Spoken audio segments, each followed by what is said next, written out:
విద్యార్థుల సేవా దృక్పథం, క్రమశిక్షణ, దేశభక్తి పెంపొందించేందుకు భారత స్కౌట్స్ అండ్ గైడ్స్ తోడ్పడుతుందని alliance district governor Vanam Srinivasarao అన్నారు. కాకినాడ రూరల్ నడుకుదురు జిల్లా ప్రజా పరిషత్ ఉన్నత పాఠశాల నందు వరల్డ్ స్కార్ప్ డే ఘనంగా నిర్వహించారు. ఈ కార్యక్రమానికి ముఖ్య అతిథిగా alliance club Swathi helping hands ప్రతినిధులు పాల్గొన్నారు. ఈ సందర్భంగా వారు మాట్లాడుతూ వరల్డ్ స్కార్ప్ డే సందర్భంగా ప్రతి విద్యార్థి క్రమశిక్షణతో విద్యను అభ్యసించడంతో పాటు బీఎస్జీలో ప్రవేశం పొందాలని సూచించారు. ఈ సందర్భంగా భారత స్కౌట్ అండ్ గైడ్ ప్రవేశంలో ఉత్తీర్ణత సాధించిన విద్యార్థులకు స్కార్ప్ అండ్ బ్యాడ్జ్ బహుకరణ చేశారు. అనంతరం క్లబ్ ఆధ్వర్యంలో పాఠశాల ఆవరణలో క్లబ్ సభ్యులు, విద్యార్థులు మొక్కలు నాటారు. ఈ కార్యక్రమంలో భారత స్కౌట్ అండ్ గైడ్స్ జిల్లా కార్యదర్శి ఎంవివి సత్యనారాయణ, జిల్లా అసిస్టెంట్ కమిషనర్ ఎస్ఎస్ బేగం, జిల్లా joint secretary DVSS Lakshmi, guide విభాగం పాఠశాల ప్రధానోపాధ్యాయులు టి మురళీబాబు, పెంకె గోవిందరాజులు, దుర్గా సుభద్ర, కె సతీష్, ఉపాధ్యాయులు, సిబ్బంది తదితరులు పాల్గొన్నారు. ఈ యొక్క క్రమశిక్షణ ఉన్నతమైనది. మీరు మా స్కూల్కి ఈ విధంగా వచ్చి మా పిల్లలకి మంచి విషయాలు చెప్పారు.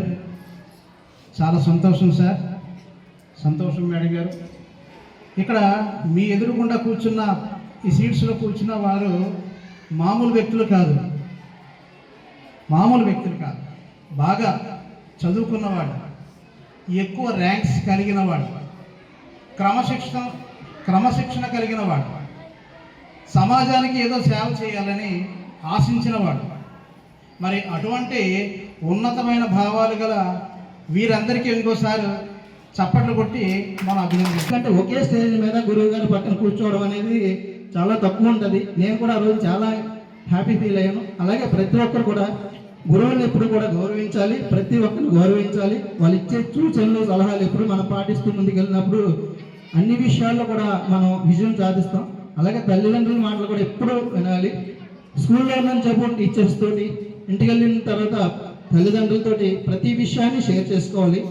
ఏది కూడా దాచకూడదు. పిల్లలు అన్నీ కూడా తల్లిదండ్రులకు చెప్పాలి ప్రతి విషయాన్ని. అందులో మంచిగా, చెడుగా చెప్పి మీరందరూ కూడా సక్సెస్ అవుతారని అందరికీ మరి ఒకసారి నా యొక్క దీవెనలు తెలియజేస్తూ నాకు ఈ చక్కటి అవకాశం ఇచ్చినందుకు మేడం గారికి ప్రత్యేకమైన ధన్యవాదాలు. నేను కూడా నాకు ఈరోజు ఈ ప్రోగ్రామ్ చూస్తే చాలా ఆనందం కలిగింది. నేను కూడా ఒకప్పుడు స్కౌట్స్లో నేను యాక్టివ్గా పార్టిసిపేట్ చేసేవాడిని నేను చదువుకునే టైంలో. చాలా ఆనందం. నేను ఒక పల్లెటూరులో గవర్నమెంట్ స్కూల్లోనే చదివాను. నేను రసగోడవరి కొడమంచిలి అని చెప్పేసి ఆ ఊళ్ళో చదువుకున్నాను. అప్పుడు కూడా మేము స్కౌట్స్లో కూడా పార్టిసిపేట్ చేసాం. యాక్చువల్గా అప్పుడు నేర్చుకున్న పనులు, క్రమశిక్షణ ఇవన్నీ కూడా ఈరోజు మేము ఈ ఆర్గనైజేషన్లో ఒక మంచి పొజిషన్లో ఉన్నామంటే అప్పుడు నేర్చుకున్న అవే నిజంగా చాలా ఆనందంగా ఉంది. మీరు కూడా ముఖ్యంగా ఈ స్కౌట్స్లో క్రమశిక్షణ నేర్పుతూ ఉంటారు. అది